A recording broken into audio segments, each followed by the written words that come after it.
ఈరోజు మధ్యాహ్నం అందాజ 1-1:30 గంటల సమయంలో స్థానిక పుట్లూరు రోడ్డు నివాసి అయినటువంటి సోడాల హాజీ అనే వ్యక్తి తాను ఈరోజు స్థానిక మాంసపు దుకాణంలో పొట్టేలి తలకాయ కూర 800 రూపాయలు తీసుకున్నాడని చెప్పని, అది ఇంటికి వెళ్ళి వంట చేసే సందర్భంలో దాదాపుగా 20 విజిల్స్ వచ్చేంత వరకు కూడా అది ఉడకలేదని చెప్పని, సరైనటువంటి ఈ కూర ఇవ్వడం లేదు, మాంసం కూర ఇవ్వడం లేదని చెప్పని పోలీస్ స్టేషన్కి రావడం జరిగింది. ఈ సంఘటన ఆశ్చర్యం కలిగించింది. నిత్యము ఏదో ఒక ఆందోళనతో ఉండేటువంటి తాటిపత్రి పట్టణంలో అకస్మాత్తుగా ఈ విధమైనటువంటి కంప్లైంట్ రావడం ఒకంత ఆశ్చర్యాన్ని కలిగించింది.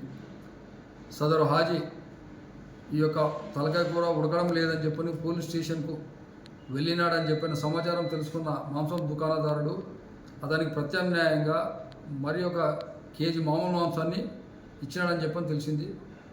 ఈ సందర్భంగా ప్రజలకు తెలియజేయడం ఏమంటే, తాడిపత్రి పట్టణ పోలీసు వారిని ఆశ్రయిస్తే ఎటువంటి సమస్య కూడా పరిష్కారం అవుతుందని చెప్పని ఒక నమ్మకం ఏర్పడింది అని చెప్పని ఈ ద్వారా మీకు తెలియజేస్తున్నాను.